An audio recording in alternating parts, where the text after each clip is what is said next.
for a bit of a special edition, although yes, I get the feeling this might stretch out a bit.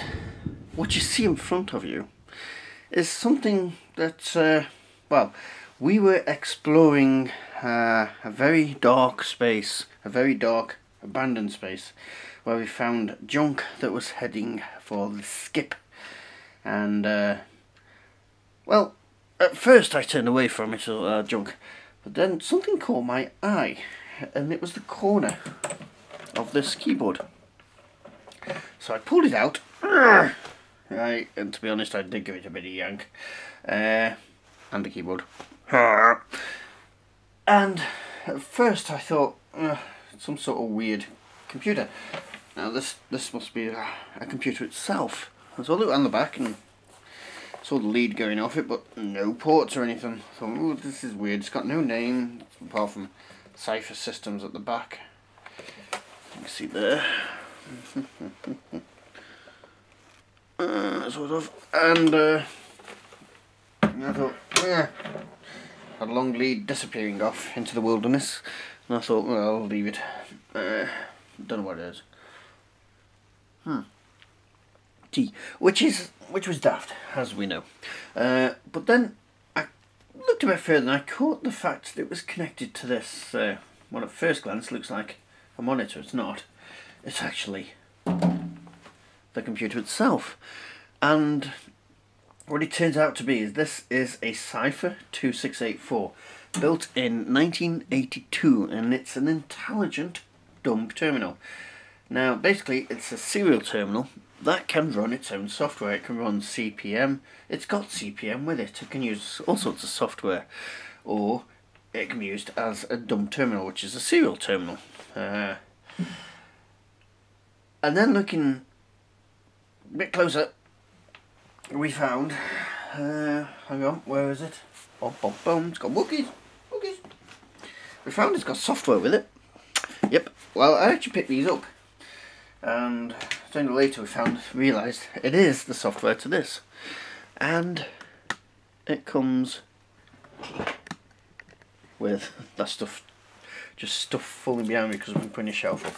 It came with this thing, which has to be the world's largest 8-inch floppy drive, not in width but in sheer depth.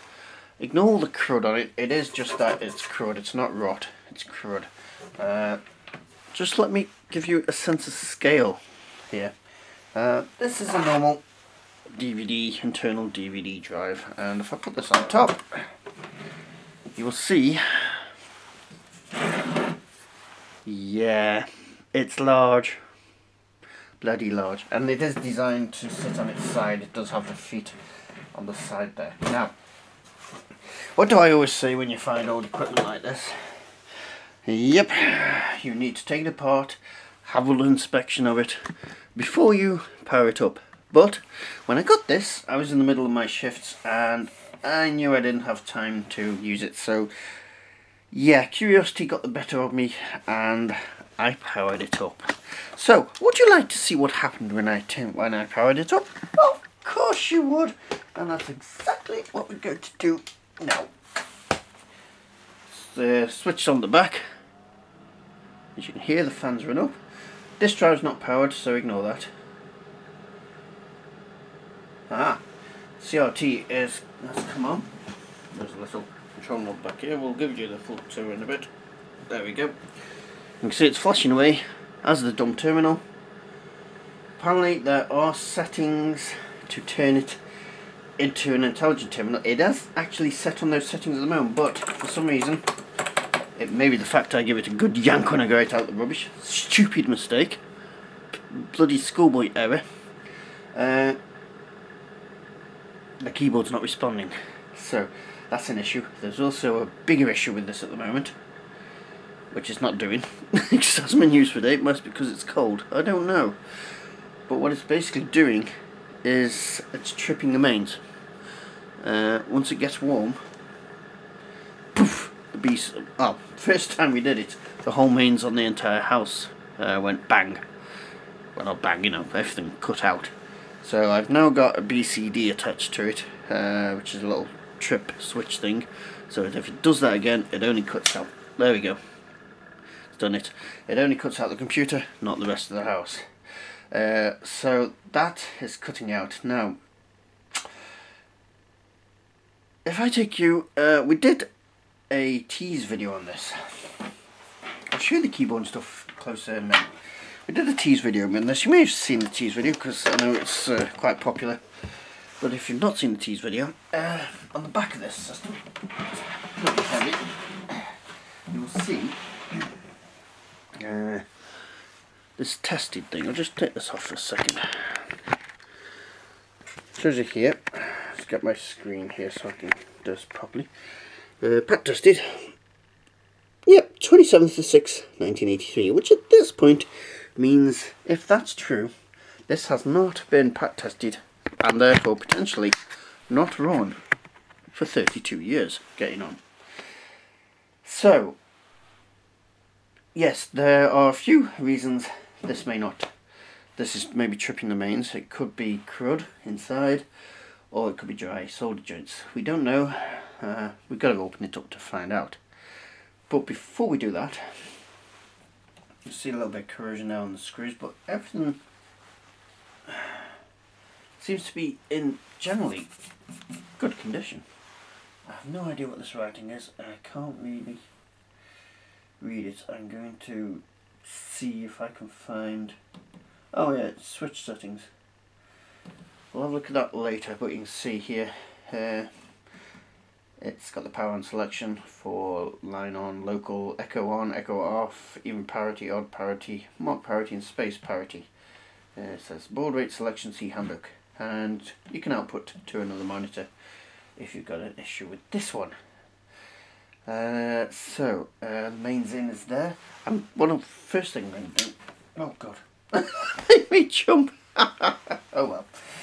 I'm going to change this lead because this is possibly the original lead, and you never know, that could be what's shorting it out. I'm going to try that actually right now.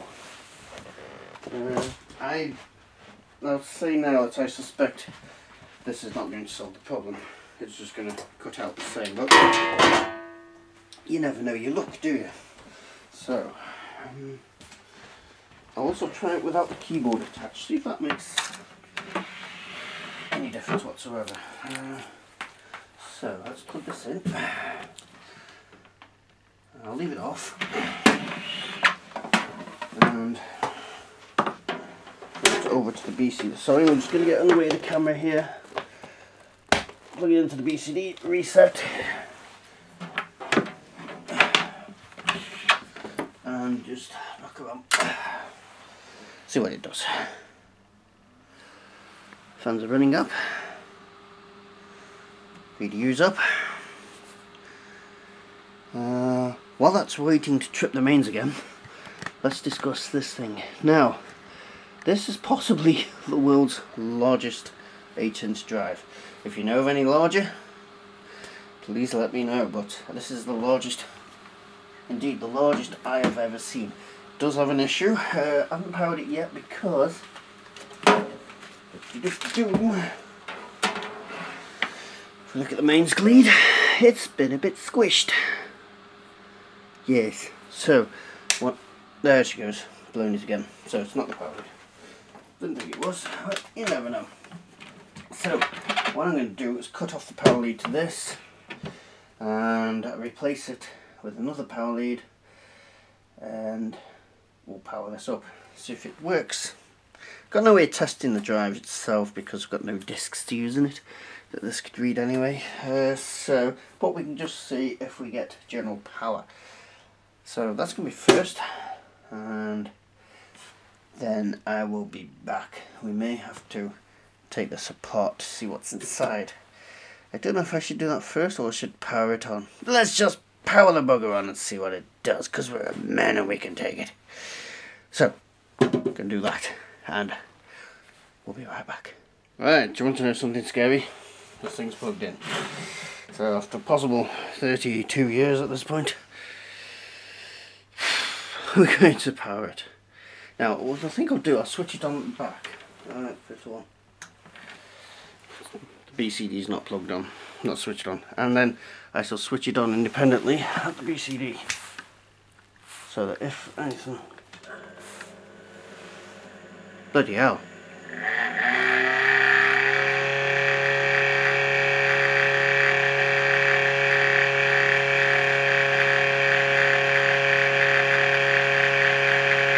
Okay, we have life of some kind.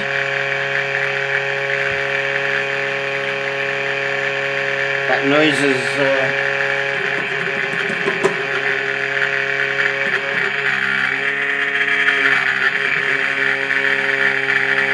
sounds like the rear fan. There, how was that?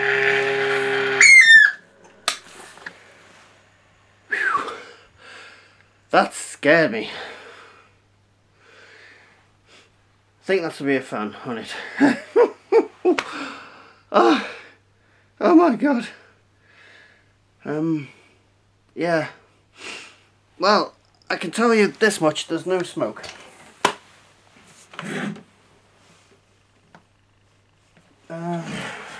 Yeah. That was scary.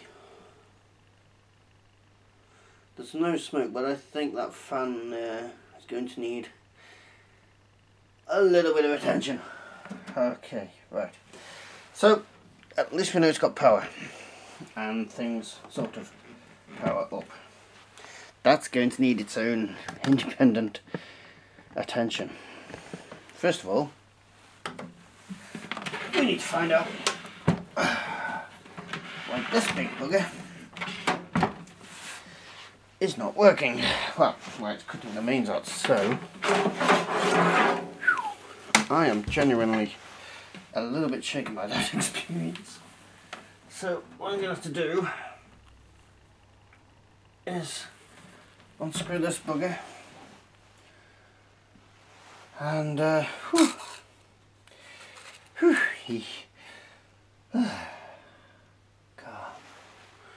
calm. I'm going to take the top. Lost words now. I'm going to take the top off this, and we'll be back. Okie dokie piddly pokey. I have the top off, and yeah, there's a lot of scary stuff inside this. Just getting the lead off. Right, there's a lot of HT stuff in here because of the CRT, and it's tightly packed. You can see in there now. Just bring the lamp over here, it's better. Now you can see one of the issues immediately. There's nothing big and obvious, but you can see this tantalum here. It's covered in this white stuff. This scrapes off, but it is also affecting other parts of the system. Legs on the chips, some of them look rather dull, so I think they would need taken out and reseating. The adjuster pots down here are covered in this white fur, which I suggest is related to the tantalum stuff. You see it all the way through the system there. It's only on the adjuster pots and the capacitors. Big arse capacitors there, down there, which I am not going to touch because they're horrible. And loads of HT stuff, which visually looks in good condition, but I'm no expert. Power goes in back there, but you can't see where it comes out. Power board seems to work because everything's happy. The capacitors don't look damaged. Beyond that, I don't know. I would love to know where this white stuff, I think that may have come from its storage conditions. We may have to get all the boards out of here, but I need to discharge this safely. So, I've done it before with the Vectrex. I've discharged the tube, but it's a long time ago, so any advice would be greatly appreciated. The drive itself is stuck behind this lovely clean case. Look at that, isn't that lovely? We've got the mains transformer down there, more capacitors, which all look to be in good health, but We don't know. Shall I fire it up like this? I don't think so. So what I want to do is discharge that tube and safely remove these boards. I may have some of the chips do look a bit wonky. I may have to take out all these chips. You can see this one here. Legs are dirty. These capacitors are covered in this gunk. Oh, excuse me. You can see. If you go to my Facebook group, there are pictures in there. See the legs on this one as well. The boards themselves, from what I can see, they look healthy. But I will check for dry joints and stuff like that. Down there looks alright. Again, dirty legs.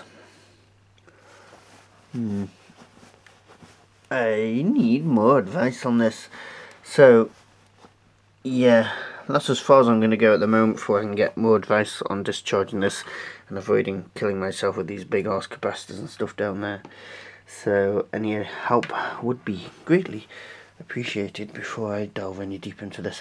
So, for now, I'm going to put the cover back onto this, take the cover off this thing, and we'll have a look inside that. Okay, a while later, and we've got the cover off the floppy drive, as you can see. I was about to give up because one of the screws was heavily rusted and didn't bode well for what I might find inside. But I did find what was causing the issue, and it's this bloody fan here. It's a 240 volt, 50-60 hertz, 12 watt fan. Is there any way of restoring that fan, like lubing it up or find a replacement for it? Because the rest of it seems to run up fine. I'll just fire it up again. Hang on, it's set right. I'll fire it up and you can hear it.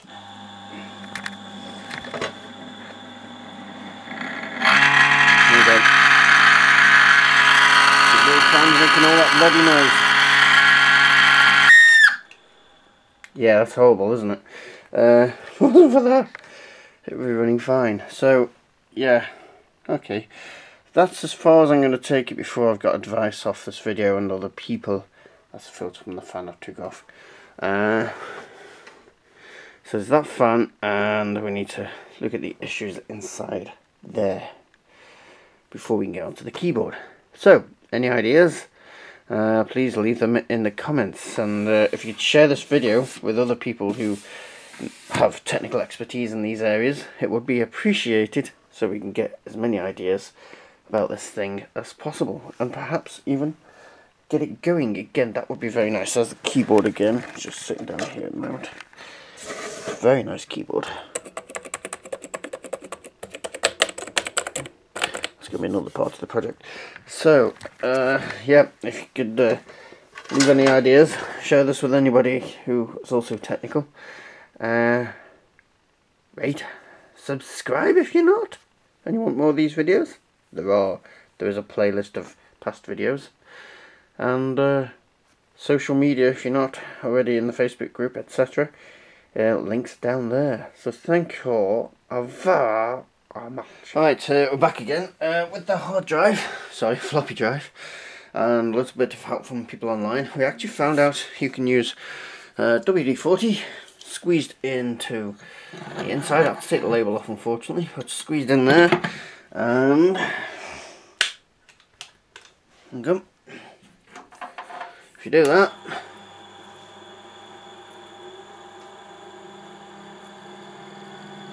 she screams no more. Isn't that good? So I'm just going to reassemble it. Won't have its filter on because that's in the wash, getting nice and clean. But I'll reassemble it and we'll just get it running as it is. It turns out it's a Shugart drive, and it might be able to read the pink box. So, I'll be right back. Okay, the floppy drive is back together, and after some fettling and adjustment, because I found that if you tighten the screws right back up in the fan at the back, it screams again. But if you loosen them off a little bit, this is what happens.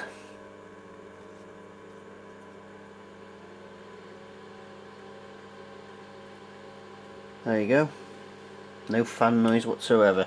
Not even the rattling noise that we were getting before. All calm, cool and collected. Just got to get this gunk off the front.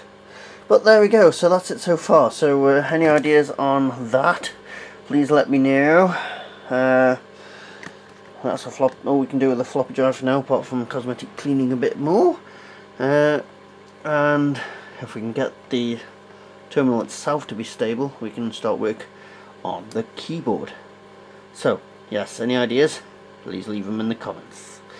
And thank you all very much. Right, hello, it's 24 hours later and I lied. Well, I didn't lie. Oh, excuse me. You have to forgive me for that. Anyway, what we decided to do is carry on and take these boards out of here so we can have a clean up, a good look around.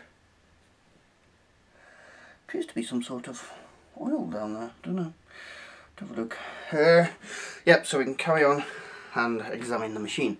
First of all, I've got to discharge this bloody HT circuit, or HV circuit, whatever you want to call it, and then we can remove these boards, examine them, and somehow, where is it? There's a keyboard connector right under here. We might be able to get at that and just check that it's okay before we do anything else. So what I've got to do is discharge this. So I'm just going to go away and make a cable, and we'll be back in a few moments. Right, cup of tea. Okay. We are ready to earth it. Now, first thing I've done is I've rigged my screwdriver up to the earth circuit here. I've checked that this earth circuit is connected to the earth and it's working. It is. I've then wired it up and checked that we've got connection between there and the earth, and we do. So all it's left to do is poke the bugger. One hand behind the back. Can't get at it.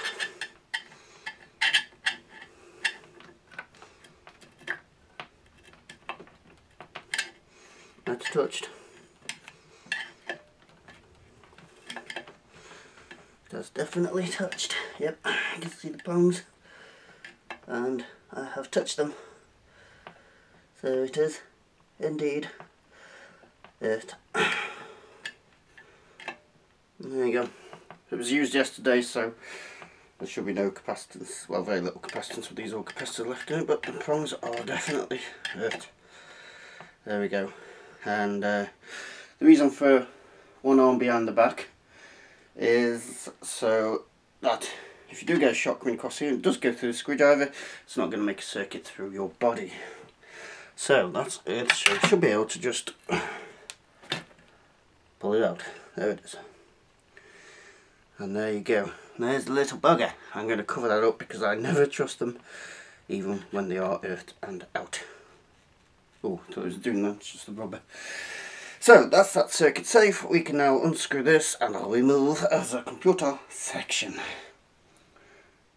What you putting your face at, Fluffy? I was waiting for the bang.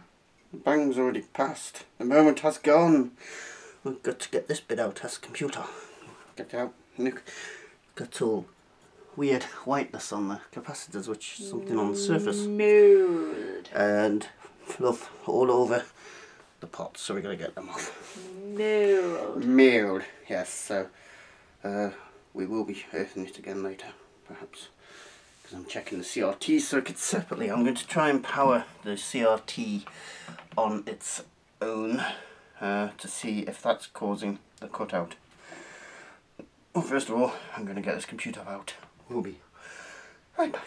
Right, a while later, about half an hour, I dragged all this out. And we've got the boards out. We've removed all the computer system. You can see, if you're in my Facebook group, you may have seen the pictures of the mouldy pots down there. I have cleaned quite a bit of the crude off them, so they're looking good under there. Everything visually looks good. So There we go. Back at the CRT there. Now, what we've found is a couple of issues on the boards.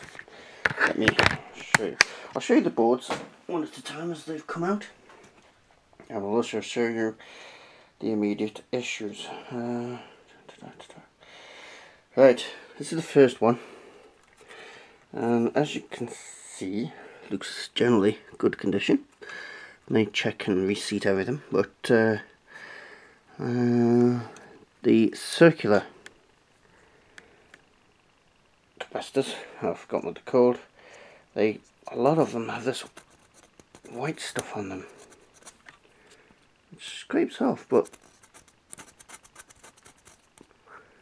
oops, it scrapes off, but then there's this marking underneath, so I'm not sure if they're dead. This one has it too. Let's see. This one seems to have deformity inside. So these may be dead. Let me know what you think. May have to replace them. That's the first board, which has... Does it? No. Ah yeah, pardon me. It has the Z80 CPU on and the PIO. I forgot what the PIO is, but they're on that board. And as you can see, 17/2 82. So, probably weren't so stringent on pack tests then. Okay, here is the second board. This is likely memory, isn't it? Yes. And we've got more Z80 dynamic memory allocation. So this is all the memory board by the look of it. Yeah. Got some switching. I don't know what the switching settings are, so I'm going to leave that.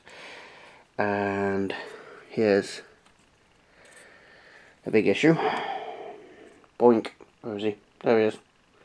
Yep, he's definitely a gunner, so I'm going to have to replace these red ones.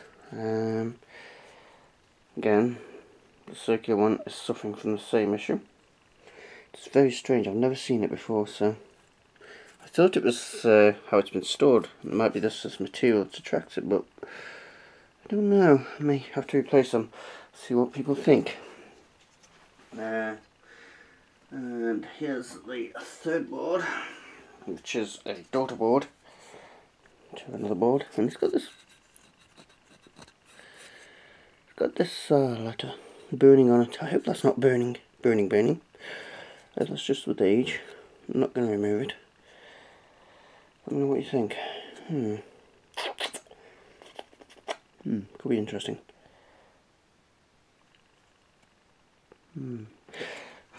We shall find out, shan't we?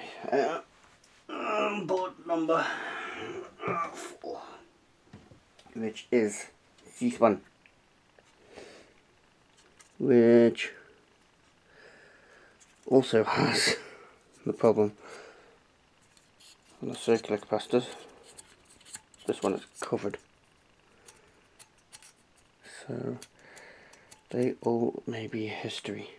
Your history, no good to me. Your history, na na na na. Okay, so that's the 4 boards. Now what we're going to do, we're going to have to replace one of them back in, sort of, because we're going to try and fire up the CRT on its own to see if this issue is coming from there, which I don't think it is. I think it's from there. But we can check if the CRT has any issues by powering it up, but we need to get the brightness right down, which is located on this board here. Now, there we go. I'm no expert, so yes, I may put this together. Again, I may decide, too dangerous. Because I definitely think it's coming from these boards. Doesn't seem to be anything wrong down there, but you never know. We'll have a look at it, and I shall be right back. Okay, we have an issue testing the CRT, because as we said before, this pot is connected to the CRT, but it's also connected to other boards. Now it's pointless powering boards for this that are damaged, so no real point doing this. I think what we're going to do is proceed on the assumption that the CRT circuit is working fine, and we'll get these boards repaired, cleaned up, and yes, we'll see you in the next video. I may be lying, I may be right back, but I probably won't. So, that's how it's going so far. So, leave comments, let me know, and thank you all very much. Right, hello and welcome back, and I lied. I'm still continuing. Well, I'm not lying actually. What happened was I was rendering the video and we were showing a relative the part of the video where the floppy disk drive screams, and I realised I'm going to have to put a warning on that part of the video for people who are wearing headphones, as they're going to hurt their ears. So that video needs re-rendering, and as it was a 6-hour render, I thought, well, I may as well stick this on the end. So what we're going to do is isolate the power supply, unplug it from everything else. Yeah, and then we're going to, what's that to? I don't know what that goes to. Sugar. Transformer. There must be a transformer coming in, I imagine. Yeah, it looks like it. Doesn't go to anywhere else. Right, so yeah, we're gonna isolate it from other systems, and then once we've done that, we're going to run the PSU by itself and see if or not it trips. If it does, we know it's likely to be these capacitors which will need replacing. If not, then it's either in here, or it's in the PSU itself, or it's something to do with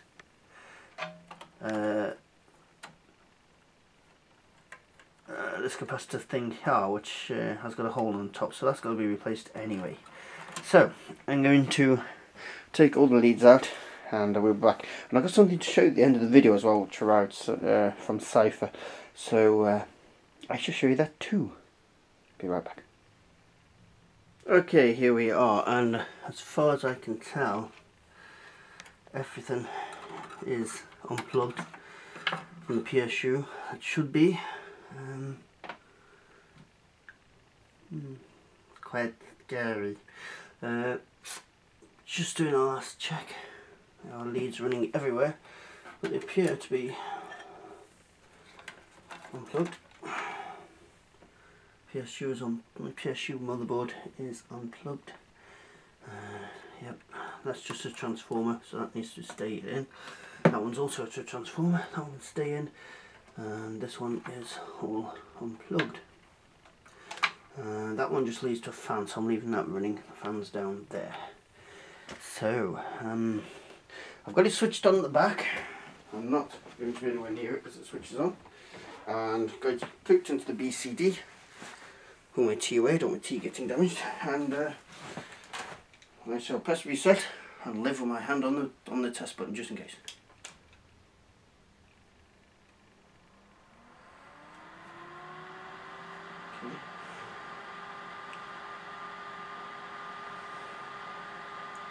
Okay, it's running.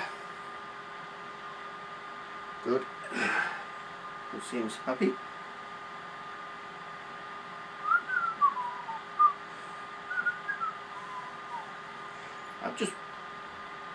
I'm just waiting for something to blow and make me jump out my skin here.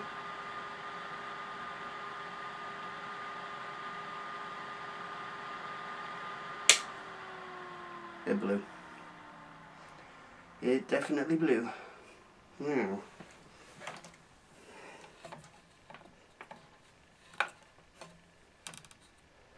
so it's something to do with the capacitors, or something on that main board.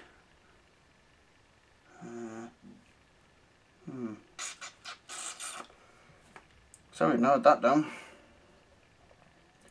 Something on that main board is causing it to blow, and it's likely to be the capacitors. Bit of crap in there.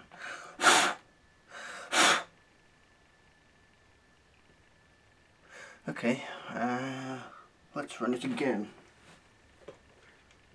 Now that it's warmed up, it might throw the BCD a bit quicker this time, which means it's definitely on the main board. This thing is going to be a nightmare to put back together.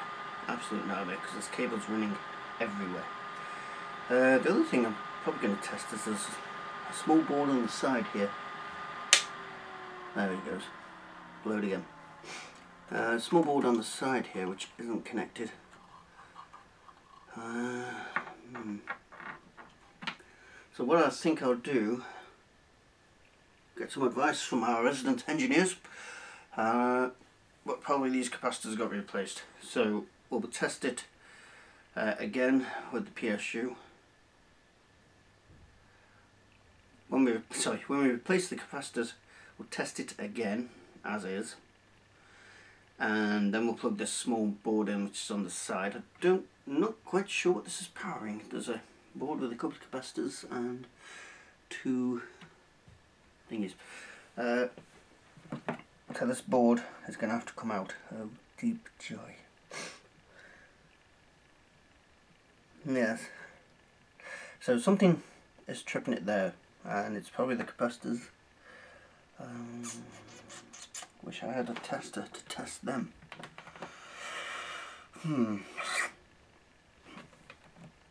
I'll get this board out, not on this video, but I will be getting this board out to have a look. Possibly replace those capacitors. Once that's done, we'll plug in this little sideboard, see if it trips once that's shown to be working fine. If it again trips after that, we know there's also problems with these capacitors on the side, and then we'll plug the HT in, and then we'll get the main board going. So it looks like it's the PSU. Okay, that is definitely not the end of this video, because I have something last thing to show you before we pack this video in. And also, if you've got any advice on this, you can put the advice on the video before I start buying parts for this. Hang on, I'll just be right back, so I just need to nip downstairs. Right, here I am. Now, as a little gift for those who are still here watching my video, hello. As you may have known, I spoke earlier in the video, I've emailed Cifer for the people who built this, because they're still going. They don't build their own kit anymore. They bring stuff in and build custom-made solutions. But they are still going, and I emailed them, and the very nice lady has been scanning stuff in for me. She hasn't got manuals yet. She needs to go upstairs to the archives and have a root around, but she says she'll have a look for them. But in the meantime, she's been scanning in for me. It's very kind. Some of the original sales stuff for the Cifer and its cousins.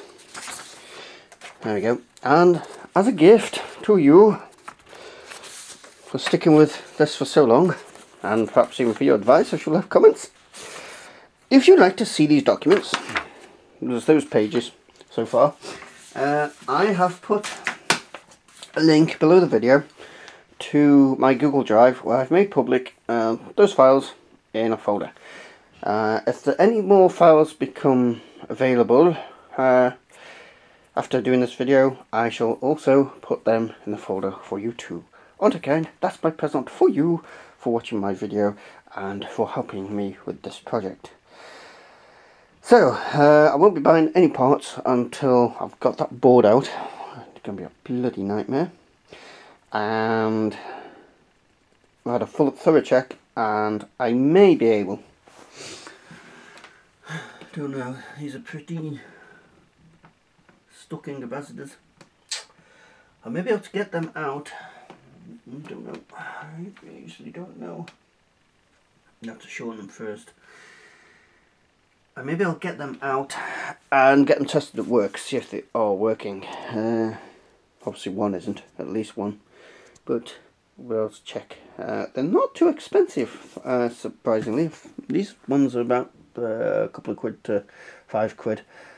I don't know what the values on there are because I can't see, so don't know yet. But when I do, I'll find a price for them. I imagine they'll be considerably more. So we'll start. Just got the parts. Rebuild PSU. Test that running by itself. If that's successful, we'll plug it into that sideboard. See if there's any issues there. We can't test that. The CRT. I thought we could, but apparently we can't. We can't test the CRT board on its own. It needs to be plugged in because the load will be too great on it, and it go. So once we've established that that's working, we'll plug the CRT in. What I'll have to do is redo the boards before then, because the boards control some of the brightness on the gun. So, the other idea is that we could just plug the CRT and let it go without the boards controlling it. The problem is the pot for the brightness is on the board, so if anybody knows if it's feasible to run this without the brightness control going from the boards, let me know, because I don't want some bloody electron gun sitting there and just bloody destroying the tube. That would be bad. So that's it so far. That's got to be replaced too. Probably take a while. Once all that's done, we can have a look at that bloody keyboard and why it's not working. I've got the connections here, so we can connect. We can test the connections coming from the back of the port, make sure that's working, and we'll test the wires. These are smaller jobs we can do in the meantime while we're waiting for advice and parts on this. So, thank you very much. Have a look at the documents from the link below, and I'm enjoying this one. Thank you. How much? You need to quit being dirty. You're a dirty boy.